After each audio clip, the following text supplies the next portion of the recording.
Hello বন্ধুরা, welcome to foodie crush. আজকে আমি তোমাদের জন্য আবারও একটা রেসিপি নিয়ে চলে এসেছি। আজকে অনেক দিন পর কিন্তু তোমাদের সামনে একটা রেসিপি নিয়ে হাজির হয়ে গেছি আমি। তোমরা যেভাবে আমাকে ভালোবাসা দিচ্ছিলে, আশা করি আগামী দিনেও তোমরা এইভাবেই আমাকে ভালোবাসা দেবে এবং সাপোর্ট করবে। আমি আমার রেসিপিটা স্টার্ট করছি। প্রথমেই আমি কড়াইয়ের মধ্যে 1 চামচ মতো বাটার দিয়ে দিয়েছি। সেটা হালকা মেল্ট হয়ে গেলে তারপরে আমি এর মধ্যে দিয়ে দেব কিছু গরম মশলা ফোড়নের মধ্যে আমি দেব কয়েকটা দারচিনি, জয়িত্রী, আর তার সঙ্গে দেব 3-4টে ছোট এলাচ।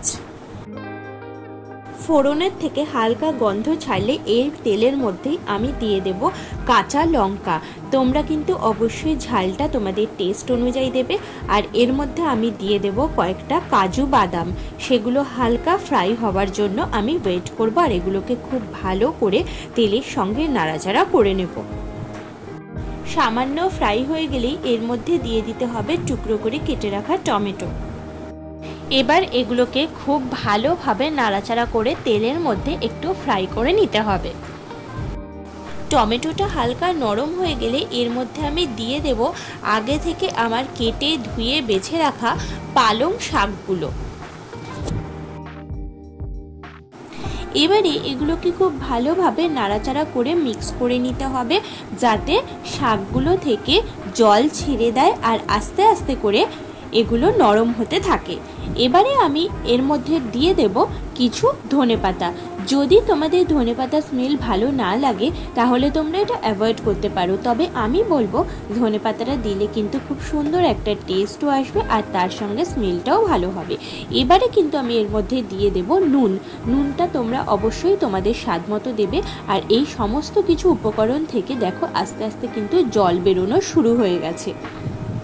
এই অবস্থায় সমস্ত উপকরণগুলো ঠান্ডা করে আমি মিক্সিতে একটা মিহি পেস্ট করে নেব। আর অন্যদিকে দেখো আমি কড়াইয়ের মধ্যে সাদা তেল দিয়ে দিয়েছি। এই তেলটা হালকা একটুখানি গরম হয়ে গেলেই এর মধ্যে কিন্তু আমি দিয়ে দেব সেই পালং শাকের যে পেস্টটা তৈরি করেছি সেই পেস্টটা। এখন আমি এর মধ্যে কিছু উপকরণ দিয়ে দেব, যেমন জিরে গুঁড়ো, হলুদ গুঁড়ো, ধনে গুঁড়ো আর সামান্য কয়েক দানা চিনি।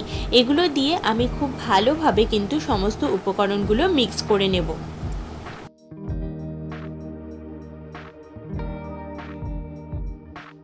দেখতেই পাচ্ছ যে এই পেস্টটার বা গ্রেভিটা কতটা সুন্দর লাগছে, টেক্সচারটা কতটা সুন্দর এসেছে। এই পেস্টটাকে খুব ভালোভাবে নাড়তে হবে যাতে কোনোভাবেই নিচে লেগে না যায় বা নিচটা বসে না যায়। একটু সময় পর থেকেই দেখা যাবে এর থেকে কিন্তু তেলটা ছাড়তে শুরু করে দেবে। এই সময় আমি দিয়ে দেব এর মধ্যে আগে থেকে কেটে রাখা পনিরের টুকরোগুলো। আমি এরকম ছোট ছোট কিউবের মতো কেটে নিয়েছি, তোমরা যে কোনো শেপে কেটে নিতে পারো। এবার এই পনিরগুলোকে সেই মিশ্রণের সাথে বা সেই পেস্টের সাথে খুব ভালোভাবে মিক্স করে দেব। আর এইটা একটুখানি কিছু সময় ফুটতে দেব আর দিয়ে দেব এর মধ্যে কাসুরি মেথি একটু ক্রাশ করে, যাতে টেস্টটা আর স্মেলটা দুটোই ভীষণ সুন্দর আসে।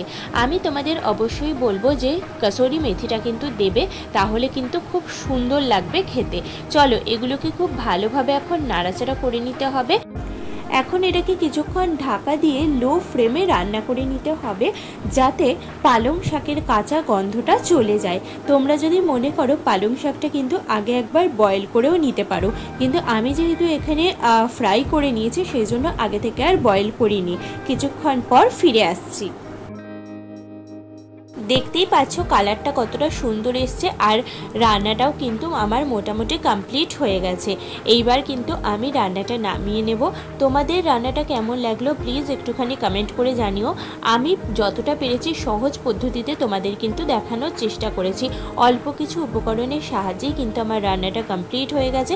ভিডিওটা ভালো লেগে থাকলে প্লিজ একটা লাইক কমেন্ট আর শেয়ার করতে ভুলো না। যারা এখন নতুন দেখছো চ্যানেলটা প্লিজ সাবস্ক্রাইব করে আমার পাশে থেকো, আমাকে এগিয়ে যেতে আরো উৎসাহিত করো। আজকের মতো এখানেই শেষ করছি, দেখা হচ্ছে নেক্সট রেসিপি নিয়ে।